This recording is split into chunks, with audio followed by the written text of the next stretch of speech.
It was a crisp Monday morning, and the sun had just begun to rise, casting a warm, golden glow over our suburban neighborhood. My dad, Robert, had an important meeting at work, one that could potentially land him a significant promotion. He had been preparing for this day for weeks, meticulously going over every detail, practicing his presentation until it was flawless. This meeting meant everything to him, and he was determined to make a lasting impression. As I came downstairs for breakfast, I found my dad already dressed in his sharp navy blue suit, his favorite tie neatly knotted. He looked confident and ready to conquer the world.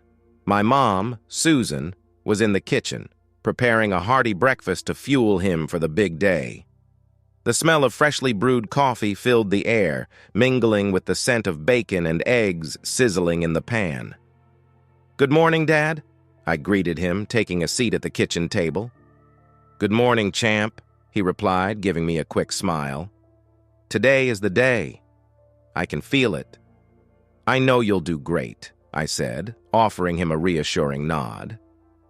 My dad sat down to enjoy his breakfast, and everything seemed to be going smoothly. However, just as he was finishing his meal, he reached into his pocket for his car keys and froze. A look of confusion crossed his face as he patted his other pockets and checked the kitchen counter. "Has anyone seen my car keys?" he asked, his voice tinged with a hint of panic. My mom looked up from the stove, concern etching lines on her face. "I haven't seen them, Robert. Did you check the usual places?" He nodded, his brow furrowing. "I always leave them on the key hook by the door, but they're not there." A sense of urgency began to fill the room. My dad's meeting was in less than an hour, and the drive to his office would take at least 30 minutes. Time was slipping away, and the missing keys had thrown a wrench into his carefully laid plans. "Let's start looking," my mom said, her voice calm and steady. "They have to be around here somewhere." The three of us began a frantic search of the house, combing through every room. We checked the living room, the kitchen, the bathroom, even the laundry room. My dad retraced his steps from the previous night, thinking back to every moment he could recall holding the keys.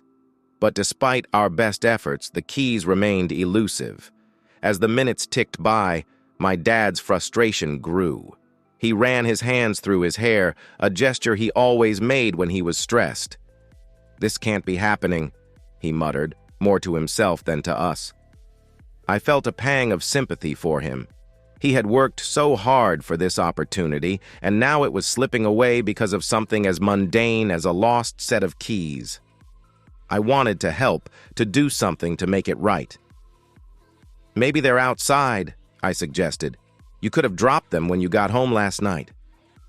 My dad's eyes lit up with a glimmer of hope. "Good idea. Let's check." We all hurried outside, scanning the driveway, the yard, and even the bushes near the front door. But there was no sign of the keys. The morning was starting to slip away, and the sense of urgency was turning into desperation. "I can't believe this," my dad said, his voice tight with frustration. "Of all days, why did this have to happen today?" My mom placed a comforting hand on his shoulder. "We'll find them, Robert. Just keep looking." With renewed determination, we continued our search. We checked under cushions, behind furniture, inside shoes, and even in the refrigerator. Every possible hiding place was inspected, but the keys were nowhere to be found.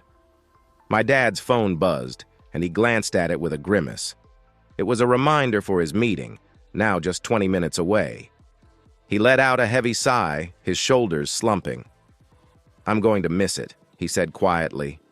"There's no way I can make it on time now." My heart sank at his words.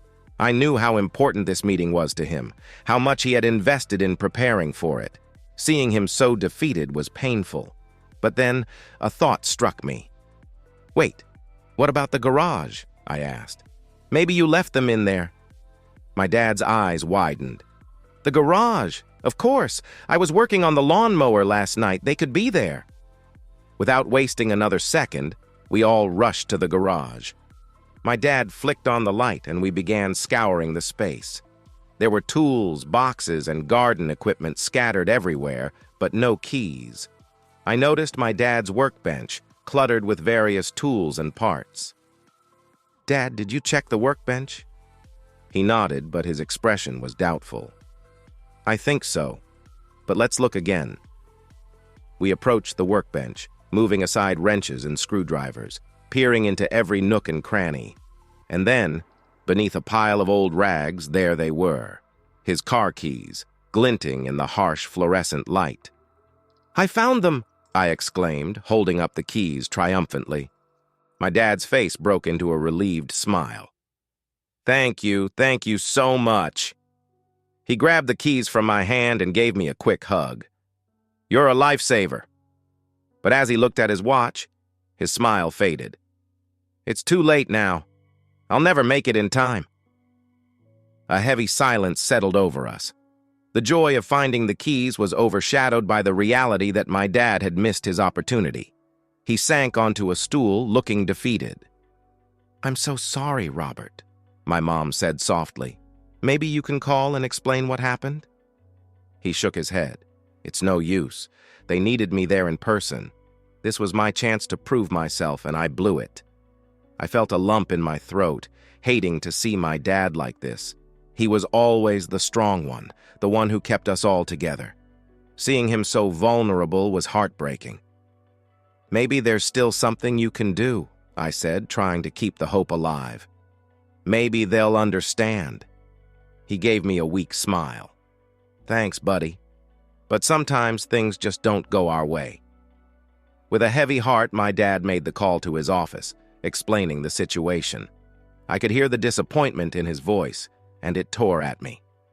After he hung up, he sat in silence for a moment before looking up at us. "They've rescheduled the meeting for tomorrow," he said, his voice a mix of relief and lingering frustration. "But they weren't happy about it." My mom hugged him tightly. "We'll make sure you have everything ready to go for tomorrow.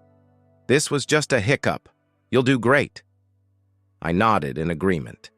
"We'll help you with whatever you need, Dad. You've got this." The rest of the day was a blur of preparations and reassurances. We made sure everything was in place for the next day's meeting, double-checking every detail. My dad's nerves were frayed, but he was determined to make the most of this second chance.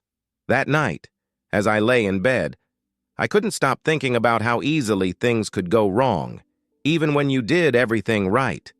It was a harsh lesson, but it also showed me the importance of resilience and the support of family. The next morning, we were all up early again, and this time, my dad made sure his keys were securely in his pocket. He left the house with plenty of time to spare, and we watched him drive away, hoping for the best. The hours seemed to crawl by as we waited for news. I tried to focus on my schoolwork, but my mind kept drifting back to my dad and his meeting. Finally, around noon, the phone rang. My mom answered it, and I watched her face intently, trying to gauge her reaction. When she hung up, she turned to me with a wide smile. "He did it. He nailed the presentation and got the promotion." I felt a surge of joy and relief. "That's amazing. I knew he could do it." My dad returned home later that day, and the look of triumph on his face was unforgettable. He hugged us both tightly, and I could feel the tension of the past 2 days melt away. "Thank you both for everything," he said, his voice choked with emotion. "I couldn't have done it without your support." As we celebrated his success, I realized that the ordeal with the lost keys had brought us closer together. It had been a stressful and challenging experience, but it had also shown us the strength of our family bond. We had faced the crisis together, and in the end, we had come out stronger for it. The promotion brought many positive changes to our lives. My dad's hard work and dedication were finally recognized, and his new position allowed him to provide even better for our family. We celebrated his success with a special dinner, toasting to his achievement and the bright future ahead. In the weeks that followed, my dad often joked about the great key debacle, as he called it.